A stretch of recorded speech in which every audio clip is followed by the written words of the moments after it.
Agneeswaran sir, 100 நாள் முடிந்திருக்கிறது. கிட்டத்தட்ட 1 மாதமே தாங்குவாங்களா அப்படின்லாம் கூட விமர்சனம் சொல்லப்பட்டது.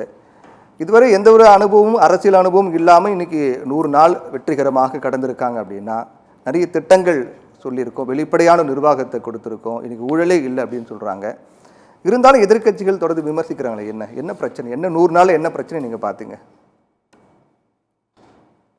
இல்லை 100 நாள் இது இந்த படம் ஓடுன மாதிரி இப்போல்லாம் 100 நாள் ஓடுனாலே அந்த படம் பெரிய ஹிட்டான படம். அந்த மாதிரி ஆட்சியும் கூட அப்படித்தான் பார்க்குற வேண்டிய நிலைமையில் இருக்கிறோம். தமிழ்நாட்டில் மிகப்பெரிய எதிர்பார்ப்பு, திராவிட கட்சிகள்லாம் ஊழல் கட்சிகள், நிறைய கொலை கஞ்சா எல்லாம் தலைவெறித்து ஆடுதுன்னு சொல்லி எதிர்கட்சியாக இருக்கிற போது கட்சி ஆரம்பித்த 2 வருஷத்தில் இன்றைக்கு இருக்கக்கூடிய திரு விஜய் அவர்கள் எல்லாரும் சரட்டு மேனிக்க எல்லாத்தையும் கேள்வி கேட்டார். ஆனால் அப்போ திருப்பூரில் திமுக ஆட்சியில் ரெட்டை கொலையே பெருசாக பேசணும். ஆனால் இன்றைக்கி சென்னையை சுற்றி நடந்திருக்கிறது 3 கொலை நடந்திருக்குது. இப்போ ஒரு மூதாட்டி 80 வயசு, அது இந்த நகையை இது பண்ணியிருக்காங்க. மொத்தம் 4 கொலை நடந்திருக்குது. நாங்கள் பட்டியலின மக்களை பாதுகாக்கிறோம் அப்படின்னு சொல்லி அவர்களுக்கு நாங்கள் பிரதிநிதித்துவம் 8 அமைச்சர்கள் கொடுத்துருக்குறோம் அப்படின்னு சொல்கிறாங்க. ஆனால் கோவையில் இறந்த அந்த ஒரு மாணவனை, ஒரு இளைஞரை 20 பேர் சேர்ந்து அடித்து கொண்டிருக்கிறாங்க. ஆனால் அது ஒரு 5 பேர் தான் கைது பண்ணியிருக்கிறாங்க. ஆனால் திமுக ஆட்சி காலத்தில் யாருமே போய் பார்க்கவே இல்லை. ஒரு கொலை கூட நடக்காமல் நாங்கள் பார்த்துக்கிறோம்னு உத்தரவாதம் கொடுக்க முடியுமா? இல்லை கொடுத்தாங்களா? இல்லை பண்ணாங்களா? இல்லை, அதை எல்லாம் டெய்லி இது கொலை நகரமானு கேட்டவர் தானே தாவேகாவினுடைய தலைவர், இன்றைய முதலமைச்சர். ஆனால் இன்னைக்கு 4 கொலை நடக்கக்கூடிய நகரம்னா அப்போ 4 கொலை நகரமா இது?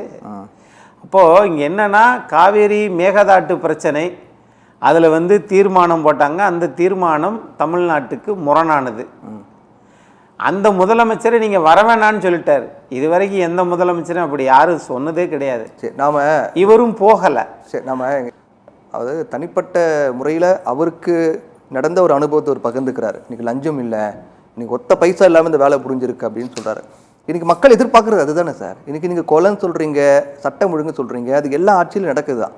அது தடுக்க வேண்டியது, அதை மாற்று கருத்து இல்லை. ஆனால் ஒரு நேரடியாக ஒரு சாமானியனாக நம்ம எல்லாருமே டைரெக்டாக பாதிக்கப்படுறோம்னா லஞ்சம், அலைக்கழிப்பு, இதில் பாதிக்கப்படுறோம். அது இன்னைக்கு இல்லை, கொஞ்சம் குறைஞ்சிட்ருக்கு, இல்லை ஓரளவுக்கு அது சரி பண்ணிகிட்டே வராங்கிறது வரவேற்கக்கூடியது தானே? வரவேற்கக்கூடியது தான். ஆனால் ஒரு 400% சொத்து வரியை உயர்த்துற திட்டமிட்டது இந்த அரசு தானே. இப்போ நிறுத்தி வச்சுருக்காங்களே. ஏன் சார் வச்சது நீங்கள் தானே சார். 150% திமுக போடும்போதே அதை எதிர்த்தோம்.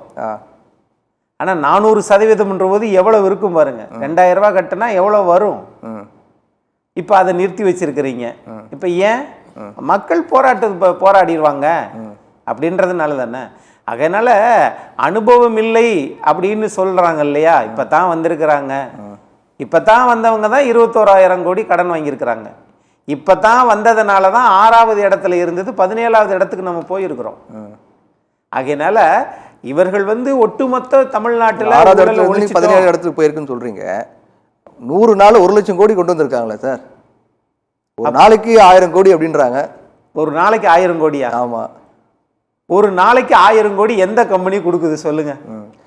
பத்திரிகையாளர்களை 1 லட்சம் கோடி அப்படின்னும் போது ஒரு நாளைக்கு 1000 கோடி கணக்கு வருது சார். அந்த முதலீட்டாளருக்கு ஏன் பத்திரிகையாளர் வர வேணாம்? நீங்க இடம் இல்லை, அவங்க என்ன பண்ணுவாங்க? பத்திரிகையாளர் இடம் இல்லை, மனசுலையா? இல்லை தமிழ்நாட்டிலே இடம் இல்லையா பத்திரிகையாளருக்கு? தலைமைச் செயலகத்தை தான் பத்திரிகையாளருக்கு இடம் இல்லை. ஒட்டுமொத்த இதுலேயே பத்திரிகையாளருக்கு இடம் இல்லையா? பத்திரிகையாளர்களுக்கே இடம் இல்லை அப்படின்னு சொன்னால் அப்புறம் அந்த அரசு மக்கள்கிட்ட எப்படி போய் சொல்லுவாங்க கருத்து? 4வது தூண் எதுவுமே சொல்லக்கூடாது. இது ஒரு மறைமுகமாக ஒரு அரசாங்கம் நடக்கும் அப்படின்ற திட்டம் இருந்துச்சுன்னா அது ஒன்றுமே செய்ய முடியாது. மக்கள் சில விஷயத்தை ஆதரிக்கிறார்கள் என்றால் அதை நம்ம ஏற்றுக்கிறோம், இல்லைன்றலாம் சொல்லலை. ஆனால் அது உண்மையான மாற்றமாக இருக்கணுன்றத எல்லாருடைய விருப்பம். எல்லாரும் ஆதரிக்கிற போது நம்மளும் ஆதரிச்சுட்டு போகிறதுல என்ன இருக்குது? ஒன்றும் தவறே கிடையாது. சரி.